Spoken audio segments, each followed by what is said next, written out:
Mike here. Mike here. Mike is on. Michael Corey. Today we're going to be talking about two case studies. I'll go first. I had a student back in about 2013. That student came to me in the 10th grade, almost that first week of class. Everything the student did was really well done, perfect score, perfect math even. And it was surprising to me because typically we don't get students so strong so early.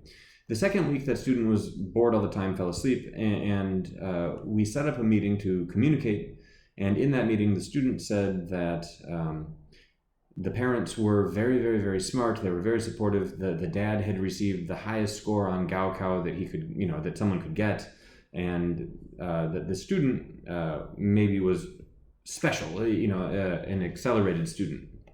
And he asked me to help do advanced mathematics. And in fact, he asked about this research that I had done in my master's degree, and it was a really big surprise to me. And I felt that I didn't have enough time to support this kid with college level mathematics when I was normally teaching. I had to prepare for my classes, I had to mark exams and all of those things.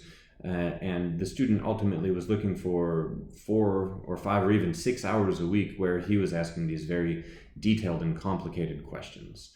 Now, ultimately, he achieved greatly. He graduated at the top of his class. In college, he did an undergraduate degree in 1 year. He did a master's degree in a year, and his PhD in about 2 years. So the student was a genius, and I feel like as a teacher, I was not well supportive of him, and I think I could have done better.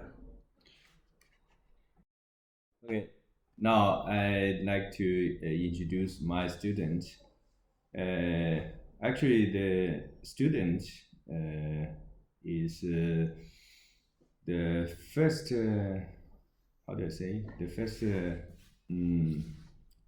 class I taught in Shanghai. So actually the time came back to 2009.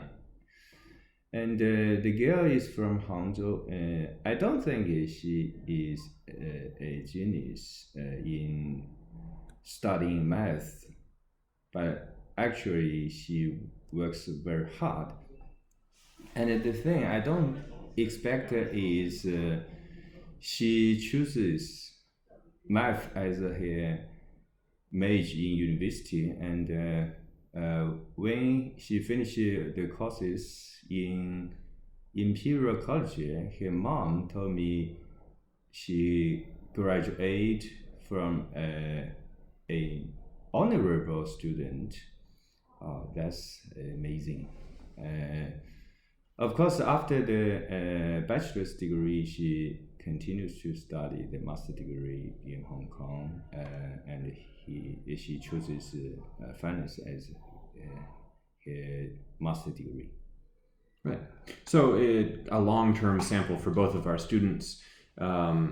In Michael's case, a student that started out not very strong, but then surprised everybody for being quite strong. And in mine, a student who was immediately recognized as incredibly strong and continued to be that way. So let's talk about differentiation.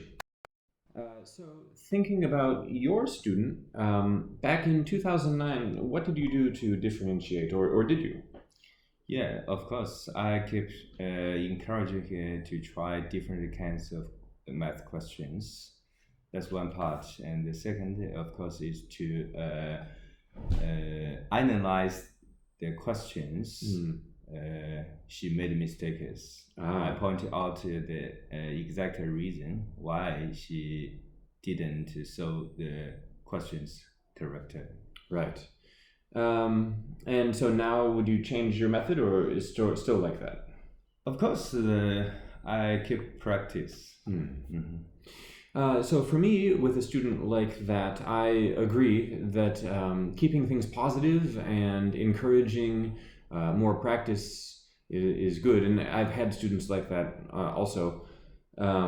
Now, when I receive a student like that, I try also, we were talking about this earlier, providing more resources with more solutions and giving the students sort of the ability to mark their own problems and grow from their mistakes independently. And that's sort of a what I did then and now. And if we look at Hattie's discussion, sort of that concentration of persistence and engagement, it has a 0.54, and relating high school achievement to university achievement. Yeah, that historical growth has positive impact. So that's really good. Yes. For my student, the question is, how do you challenge a genius? How do you manage someone like that? And I think I didn't do a very good job 10 years ago. I didn't give them the right kind of support, and I kind of left them to be too much on their own.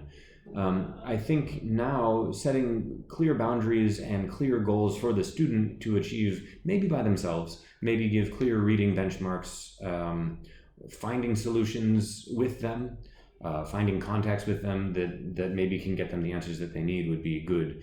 But improving motivation, I think, looking at that Hattie list again, big idea. Yeah, I do agree with Mike Curry's point. For genius students, I don't think we need to give them instructions in details.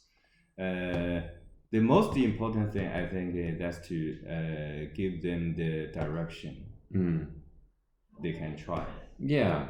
I mean, I don't have 6 hours a week to tell the student what to think, and I shouldn't be telling them what to think. I should help them get that thinking on their own.